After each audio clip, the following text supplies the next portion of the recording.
know about you guys, but Jeff Goldblum is a really weird guy. There's something about him where you watch him on screen and he's just like, is that how he really talks in real life, or is he acting, or it's like, you just do your thing. They let him loose and he acts and he just improvises. That's what I think he does. Because no one can just come up with a line saying, oh, must go faster, must go faster.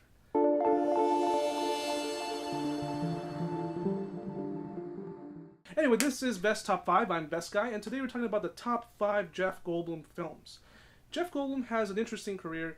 He has some films where he's a main actor, but mostly he's usually a secondary character in the film, and especially if you look all the way back to the 70s. For number 5, we're going to look at a film that he did in the 1990s. I believe it was 1992, and that movie is called Deep Cover. It stars Jeff Goldblum and Lawrence Fishburne. This film is one of the few films that he's done that's like an actual crime drama, and he plays a character that's very different to what he typically does.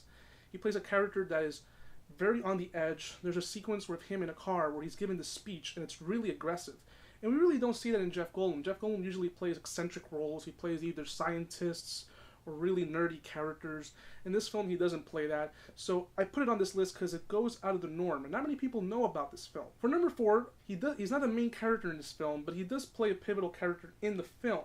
And the movie is called Invasion of the Body Snatchers, released in 1978. This is a remake to the 1950s film, and in my opinion, is actually better than the original. There's an opinion. But Jeff Goldblum plays a character in this film that isn't really... he is important, but he doesn't have that much screen time. But within the screen time that he does have, he's showing us the type of acting abilities that he has and that he would show later on in his career. I think he made this film right before he did a movie called The Sentinel, which they actually dubbed his voice. In this movie, Invasion of the Body Snatchers, they didn't dub his voice, they kept his voice as it was. And it's a really good movie. If you haven't seen it, it's definitely still holds up. Really creepy, especially the ending. Don't let anybody ruin the ending of that film. For number 3 is a film that he made in the 1990s. And you might be thinking it's Jurassic Park, but no, it's not Jurassic Park. It is Independence Day, released in 1996. This movie popularized his nerdy character, very eccentric, saying these lines that typically either someone would say in a different way, but he presents it in a very interesting way where you're listening to him and you're like, I wouldn't talk that way, but I'm going to listen to you because you're making it sound important in a very strange way. So he'll be like, we have to get out of here because the aliens are coming. Yeah, very interesting. Yeah. So you're watching him like, no one talks like that, but it's really cool to see that. And that's one of the reasons why everyone likes Jeff Goldblum, because he's so weird, and he's very weird in Independence Day. The movie, of course, hasn't aged very well. It's really corny, but his scenes in this movie are spectacular.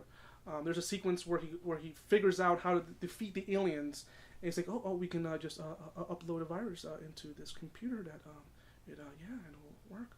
Yeah, that's how he talks in this movie, and very much so also in my number 2 film, which is Jurassic Park. In Jurassic Park, he doesn't play a main character. In Independence Day, he does. He's pretty much the main character of Independence Day. In Jurassic Park, he plays a secondary character. For main character really is Sam Neill, Dr. Grant. Here he plays Dr. Ian Malcolm, a mathematician, a chaotician, whatever that means. But there's a sequence in this film where Jeff Goldblum is talking to Laura Dern's character, and he's explaining the chaos theory by dropping water into her hand, and he goes, you see this drop of water here? Where do you think it's going to go? Is it going to go to the right? Is it going to go to the left? Oh, see, interesting.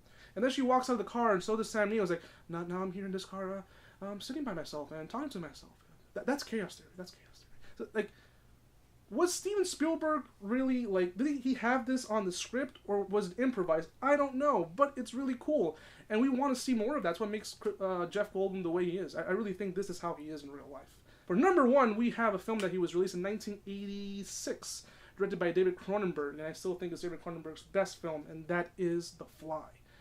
This is a remake of the 1950s film, which starred Vincent Price, and it tells a story of a scientist who creates a teleportation machine, and when he gets into the teleportation machine, a fly is in the machine, and the machine cannot recognize 2 separate genetic patterns, so it splices both people together and fuses them into one genetic entity, becoming Brundlefly, because his character's name is Seth Brundle, so he calls himself Brundlefly. And unlike the original film where they switch heads, the man has a head of a fly and the fly has a head of a human, here he's slowly changing, like a metamorphosis, into a 185-pound fly.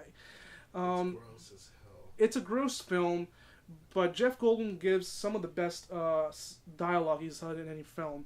There's a sequence where he's talking about insect politics, and he's like, I really want to be the first insect politician, but I can't. And it's like the weirdest scene. And then he says, what I'm trying to say is, I'm a man, I'm a fly who once dreamt he was a man and loved it, but now the man's dead and the fly, the insect, is alive.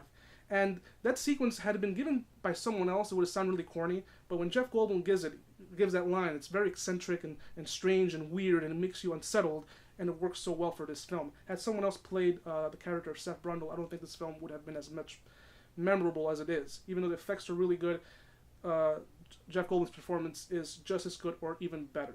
So Matt Damon would have knocked it out of the park, though. Fuck, Matt Damon was a kid when that movie came out. Doesn't matter. So this is the top 5 Jeff Goldblum films.